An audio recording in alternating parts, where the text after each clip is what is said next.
High বন্ধু, আমি শেরি রান্নাঘরে আজকে তোমাদের কলা রান্না করে দেখাবো। খুব সহজভাবে এই কলা রান্নাটা করে দেখাবো। দেখো বন্ধু, কীভাবে রান্না করছি সেটা তোমাদের আমি দেখিয়ে দেই। এখানে আমি কিছু চিংড়ি মাছ প্রথমে নিয়ে সিদ্ধ করে নিয়েছি।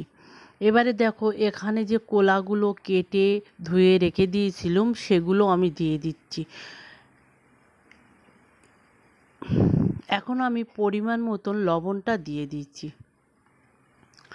এখন আমি পরিমাণ মতন হলুদটাও দিয়ে দিয়েছি। এখন পরিমাণ মতন ঝালটাও দিয়ে দিয়েছি। দেখো, আমি কিছুটা পেঁয়াজ কেটে দিয়ে দিয়েছি আর কিছুটা রসুন থেতো করে দিয়ে দিয়েছি। একটা পেঁয়াজটা পুরো দিয়ে দিয়েছি আর কিছুটা রসুন থেতো করে দিয়ে দিয়েছি। আর এখানে দেখো, কিছু সাদা তেলও দিয়ে দিচ্ছি। এইভাবে সব মশলাগুলো দিয়ে এখন আমি ভালো করে এটা আমি নেড়ে নেব। নেড়ে দেখবেন এইটা ভালো করে ভাজতে হবে, বারবার এটা নেড়ে নেড়ে ভেজে নিতে হবে। এইভাবে গরমকালে যদি খাওয়া যায় তাহলে শরীরের পক্ষে খুব উপকার হয়। কাঁচকলা শরীরের পক্ষে অনেকটাই উপকার। আর যদি এইভাবে রান্না করা হয় কাঁচকলাটা, তাহলে খেতে তো খুব ভালো হয় আর শরীরের পক্ষে খুব উপকার হয়। দেখো, কলাটা যখন আমি সব মশলাগুলো দিয়েছি তখন আমার ভালো করে ভেজে নিতে হবে। সেই মশলাগুলো তেলটা দিয়ে ভালো করে ভাজতে হবে।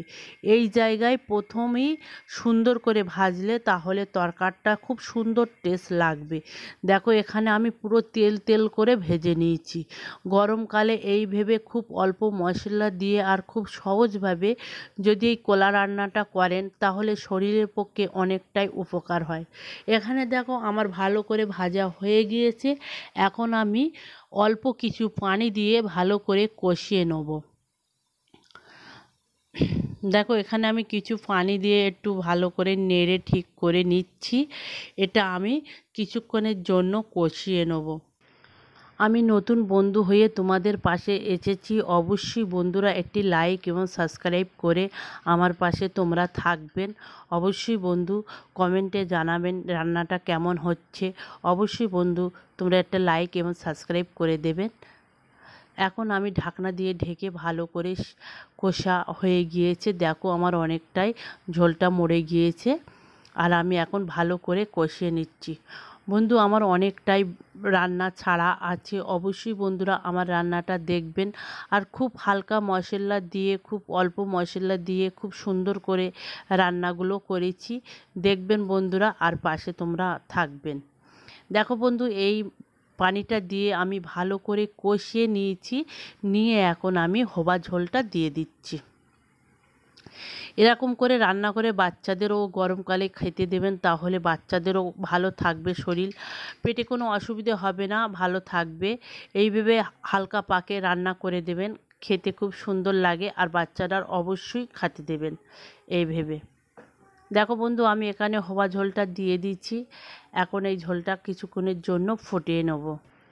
এখানে দেখো, কলা আলুগুলো খুব সুন্দর সিদ্ধ হয়ে গিয়েছে। এখন আমি কিছুক্ষণ পরে এসে দেখেছি, দেখো কত সুন্দর কালারটা এসেছে আর কত সুন্দর দেখাচ্ছে।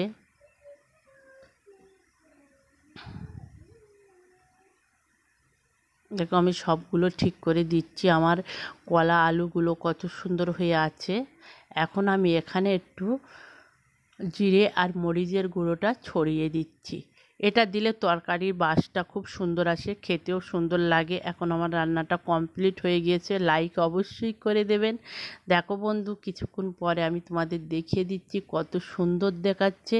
তাহলে বন্ধুরা অবশ্যই তোমরা ভালো থাকবেন, সুখে থাকবেন, সবাইকে সুখে